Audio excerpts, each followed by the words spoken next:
আসসালামু আলাইকুম। আজকে মুচমুচে চান্দা মাছ ভাজার গোপন টিপস সহ রেসিপিটি আমি আপনাদের সাথে শেয়ার করব। চান্দা মাছ মুচমুচে করে ভাজার সময় অনেক সময় দেখা যায় যে পেঁয়াজ পুড়ে যায়, আবার অনেক সময় মুচমুচে হয় না। তো সেই সকল টিপস সহ রেসিপিটি কিন্তু আজকে আমি আপনাদের সাথে শেয়ার করব। তো এখানে আমি প্রায় 100 গ্রামের মতো আমি চান্দা মাছ নিয়ে নিয়েছি। আর এই চান্দা মাছগুলো কিন্তু অনেকটাই বড় সাইজের, তাই এরকম টুকরো টুকরো করে কেটে নিয়েছি যাতে করে মুচমুচে হতে খুব বেশি সময় না লাগে। তারপর একটি পাত্রে দিয়ে নিচ্ছে 4-5টি পেঁয়াজ কুচি। আর পেঁয়াজ কুচিগুলো কিন্তু একটু মোটা মোটা থাকবে, আর খুব বেশি পেঁয়াজ কুচিও দেওয়া যাবে না। তারপর দিয়ে নিয়েছি বেশ অনেকটা পরিমাণ কাঁচামরিচ ফালি। তারপর দিয়ে নিয়েছি স্বাদ অনুযায়ী লবণ 2 চা চামচ পরিমাণ, মরিচ গুঁড়ো 1 চা চামচ পরিমাণ, হলুদ গুঁড়ো 2 চা চামচ পরিমাণ, রসুন বাটা। তারপর সবগুলো উপকরণকে একসাথে খুব ভালো করে মাখিয়ে নিতে হবে।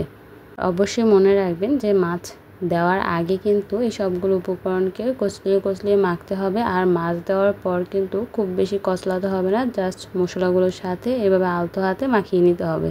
তো মাখিয়ে নেওয়া হয়ে গিয়েছে। এবার যে পাত্রে আমি এই মাছগুলোকে ভেজে নেব সেই পাত্রে দিয়ে নিচ্ছি বেশ অনেকটা পরিমাণ সরিষার তেল। চাইলে আপনারা সয়াবিন তেলও দিতে পারেন। আমি যেহেতু সব রান্নায় সরিষার তেল খাই, সেক্ষেত্রে কিন্তু সরিষার তেলই দিয়েছি। তেলটি খুব ভালো করে গরম করে তার মধ্যে মাখিয়ে নেওয়া মাছগুলোকে দিয়ে নিচ্ছি। তারপর হাই টু মিডিয়ামের মাঝামাঝি তাপমাত্রায় রেখে এই মাছগুলোকে ততক্ষণ পর্যন্ত রান্না করে নেব যতক্ষণ না পর্যন্ত এর পানিগুলো টেনে নিচে হালকা হালকা বাদামি কালার হতে শুরু করে। আপনারা যদি শুরুতেই মাছগুলিকে উল্টাতে থাকেন সেক্ষেত্রে কিন্তু একদম মাছগুলো খুলে যাবে এবং কাটা কাটা হয়ে যাবে। একটু লাল লাল হলে এভাবে উল্টে পাল্টে কিন্তু মাছগুলোকে ভেজে নিতে হবে, তাহলেই কিন্তু আর ভাঙবে না। যখন একটু লাল লাল হয়ে আসবে এই পর্যায়ে দেব বেশ অনেকটা পরিমাণ ধনিয়া পাতা কুচি। তারপর আবারও একটু ভেজে নেব।